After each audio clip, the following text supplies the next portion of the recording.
जय माता दी बंधुओं, पिछले वीडियो में हमने कार्तिक मास महात्म कथा का अध्याय 30वां बताया था।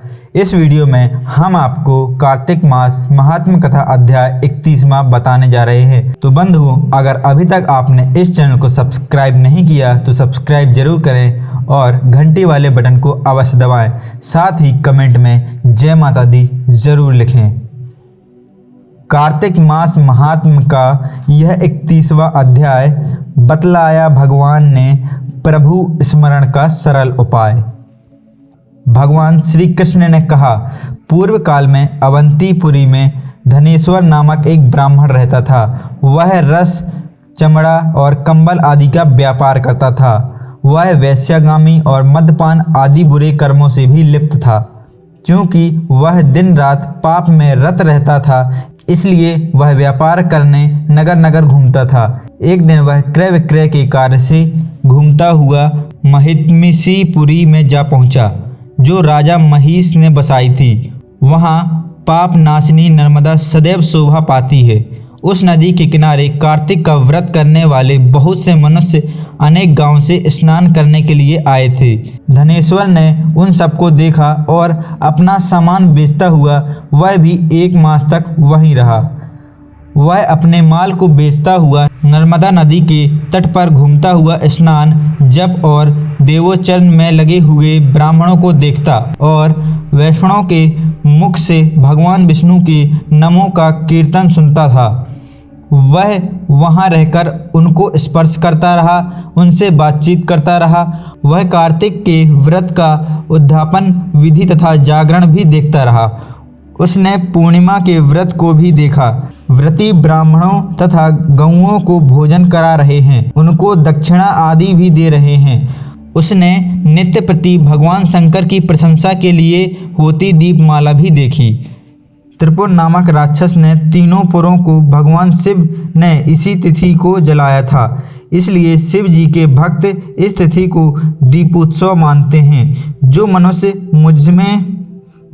मुझ में और शिव जी में भेद करता है, उसकी समस्त क्रियाएं निष्फल हो जाती हैं। इस प्रकार नर्मदा तट पर रहते हुए जब उसको 1 माह व्यतीत हो गया तो एक दिन अचानक उसे किसी काले सांप ने डस लिया। इससे विहल होकर वह भूमि पर गिर पड़ा। उसकी यह दशा देखकर वहां के दयालु भक्तों ने उसे चारों ओर से घेर लिया और उसके मुंह पर तुलसी मिश्रित जल के छींटे देने लगे। जब उसके प्राण निकल गए तब यमदूत ने आकर उसे बांध लिया और कोड़े बरसाते हुए उसे यमपुरी ले गए। उसको देखकर चित्रगुप्त ने यमराज से कहा, इसने बाल्यावस्था से लेकर आज तक केवल बुरे कार्य ही किए हैं। इसके जीवन में पुण्य का लेश मात्र भी दृष्टिगोचर नहीं होता। यदि मैं पूरे 1 वर्ष तक भी आपको सुनाता रहूं तो भी इसके पाप की सूची समाप्त नहीं होगी। यह महापापी है, इसलिए इसको 1 कल्प तक घोर नरक में डालना चाहिए। चित्रगुप्त की बात सुनकर यमराज ने कुलपित होकर कालनेमी के समान अपना भयंकर रूप दिखाते हुए अपने अनुचरों को आज्ञा देते हुए कहा, हे प्रेत सेनापतियों, इस दुष्ट को मुकद्दरों से मारते हुए कुंभीपाक नरक में डाल दो।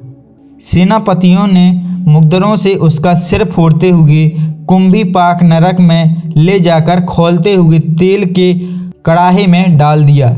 प्रेत सेनापतियों ने उसे जैसे ही तेल के कढ़ाई में डाला, वैसे ही वह कुंड शीतल हो गया। ठीक उसी प्रकार जिस प्रकार पूर्व काल के प्रहलाद जी को डालते ही दैत्यों की जलाई हुई आग ठंडी हो गई थी। यह विचित्र घटना देखकर प्रेत सेनापति यमराज के पास गए और उसने सारा वृत्तांत कहा। सारी बात सुनकर यमराज भी आश्चर्यचकित हो गए और इस विषय में पूछताछ करने लगे। उसी समय नारद जी वहां आए और यमराज से कहने लगे, सूर्य नंदन, यह ब्राह्मण नरकों का उपभोग करने योग्य नहीं है। जो मनुष्य पुण्य कर्म करने वाले लोगों का दर्शन, स्पर्श और उनके साथ वार्तालाप करता है, वह उनके पुण्य का 6वां अंश प्राप्त कर लेता है। यह धनेश्वर तो 1 मास तक श्री हरि के कार्तिक व्रत का अनुष्ठान करने वाले असंख्य मनुष्यों के संपर्क में रहा है, अतः यह उन सबके पुण्यांश का भागी हुआ है। इसको अनिच्छा से पुण्य प्राप्त हुआ है, इसलिए यह यक्ष की योनि में रहे और पाप भोग के रूप में सब नरक का दर्शन मात्र करके ही यम यातना से मुक्त हो जाए। इसलिए यह यक्ष की योनि में रहे और पाप भोग के रूप में सब नरक का दर्शन मात्र करके ही यम यातना से मुक्त हो जाए। भगवान श्री कृष्ण जी ने कहा, सत्यभामा, नारद जी के इस प्रकार कहकर चले जाने के पश्चात धनेश्वर को पुण्यात्मा समझाते हुए यमराज ने दूतों को उसे नरक दिखाने की आज्ञा दी। तो बंधुओं, कार्तिक मास महात्म कथा का अध्याय 31वां यहाँ पर समाप्त होता है। अगर यह वीडियो अच्छा लगा हो तो वीडियो को लाइक करके चैनल को सब्सक्राइब करें और कमेंट में जय माता दी अवश्य लिखें।